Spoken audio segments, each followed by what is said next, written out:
Implementation and execution is where great marketing plans flourish or they go to die. We've got to take action on our plans, but as we take action, how do we effectively manage all the moving parts and make course corrections? I'm going to share some tips with you today that will help you implement and execute your marketing plan effectively.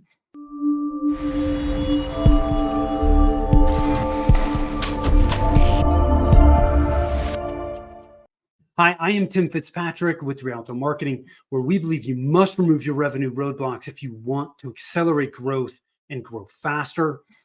And marketing shouldn't be difficult. Thanks so much for taking the time to tune in. Super excited to dig into this today. Implementation and execution is one of the 9 revenue roadblocks that we help clients remove. It happens to fall under leadership. Okay, I believe there are 3 areas of marketing that must be in alignment: strategy, which is like your fuel; planning, is where you're outlining the vehicles you're going to use; and then leadership, where you've got a driver that's going to get those vehicles to the intended destination. So what I'm going to focus on today is the actual implementation and execution that falls under marketing leadership. Implementing and executing a plan effectively requires combining, proper strategic planning, organization, and execution skills.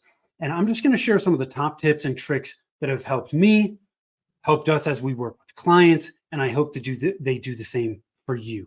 I've got, what do I got? I've got about 11 tips here for you, so I'm going to run through them. Hopefully you find this helpful. First and foremost, we have to have clear objectives.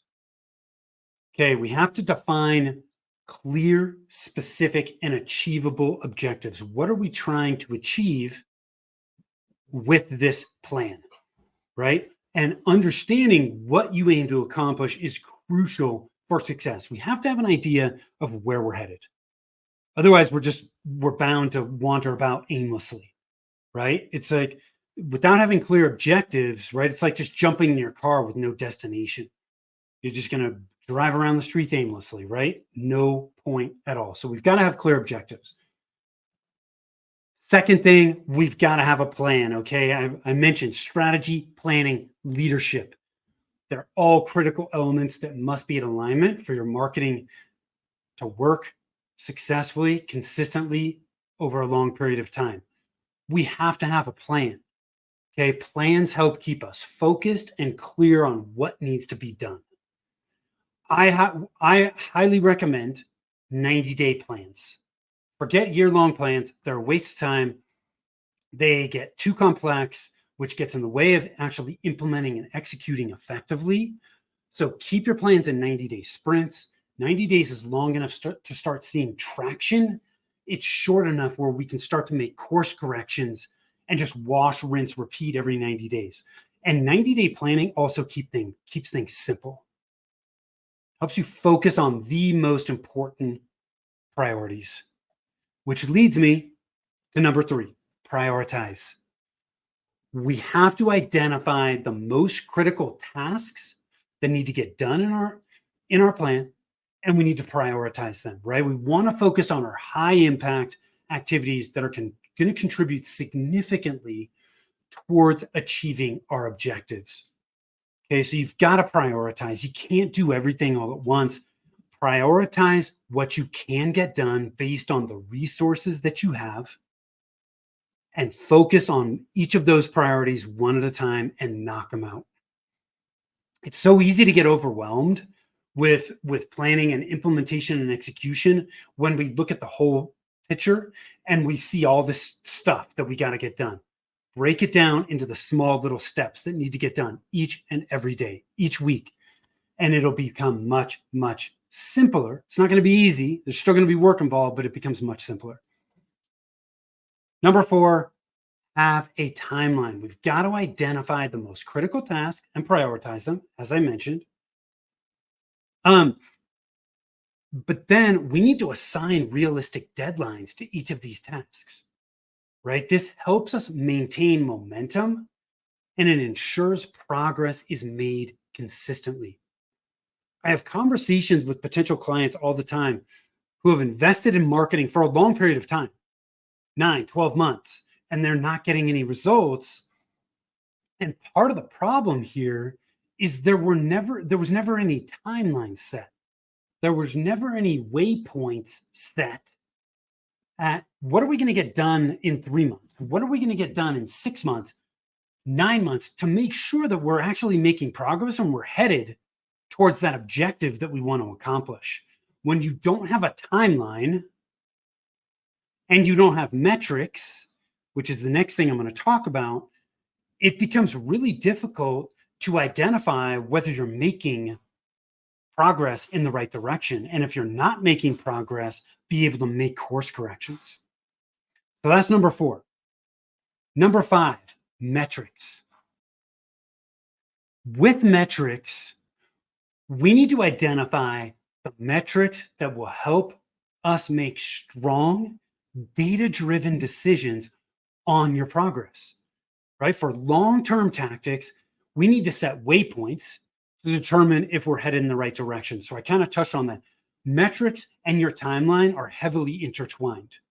We need to set those waypoints as part of our timeline for things that we're working on that are longer term projects or longer term tactics within our marketing. And we need to set the metrics that are going to help us identify whether we're making progress or not. And if we're not making progress, we can then determine what we need to do. What do we need to shift to see if we can make this better and improve it? But having a timeline and identifying metrics is critical because it's going to help you avoid that I've been doing this for 12 months or 18 months and it's not working and I just flush this money down the toilet. It doesn't mean that you're going to waste money, okay? Because a lot of marketing that you do is not going to work, but it is going to help you make adjustments and course corrections much sooner so that you can steer the ship in the right direction. Rather than, 12 months, 18 months down the road going, oh my God, the ship is totally lost. We are way off track here. So that's why timeline and metrics are super important with implementation and execution. We need to allocate our resources, right? We need to identify the resources, the time, the money, the personnel, or the outsourced personnel or resources that we're going to need required for each task and allocate them accordingly, right? We want to ensure that we have the necessary resources in place before starting. Do you have the resources internally or do you need to seek external resources, whether it's with an agency or, a consultant in some way, shape or form, or a freelancer? You want to make sure that you've got the right people on board to make sure that those vehicles, the marketing vehicles that are in your plan, are going to get to the destination. Number 7, we need to delegate effectively. Okay. We can't do it all, as business owners. You can't do it all. It's impossible. And if you're working in a team, delegate tasks based on individual strengths and skill sets. Okay. Clear communication about expectations and responsibility is key. Okay. If you don't have a marketing team, okay, what you can do, you're obviously going to outsource some of this stuff because, again, you can't do it yourself. So you're going to have to get some support to do this. But this doesn't have to be complicated. You can hire a marketing virtual assistant, okay? And by the way, if you have questions on that, reach out because you can get a lot of marketing activity done well with a part-time marketing virtual assistant. It's going to cost you $1,000 to $2,000 a month, somewhere in that range. So you can get a lot of stuff done, even on a smaller budget. If you've got a larger budget, well, then you can bring in people full-time or hire an agency, or bring in a consultant like us to help guide these efforts. But you can get a lot done with a small budget. It's still possible. Number 8, we need to track our progress. Okay, this is heavily related to number 4 and 5. Have a timeline, have metrics, right? But once we have those things in place, then we need to actually track it, right? How are we going to regularly monitor the progress we are making as we implement and execute our plan? Number 9, flexibility. One of my favorite quotes is from John Wooden, and he said, flexibility is the key to stability. Flexibility is the key to stability. The plan that you start with is not the plan you're going to end with, which is one of the reasons why I just cannot stand 1-year marketing plans. Okay, because especially if you start with a 1-year plan, that plan is different after 90 days. So why take the time to do it? 90-day plans, and have the flexibility, right? The openness, the ability to change and adapt as you see that your plan needs to move, right? You've got to be prepared to adapt your plan in response to unforeseen challenges or changes in circumstances, right? Or as the data you get back tells you we need to shift. This isn't working. Or it could work better if we try this.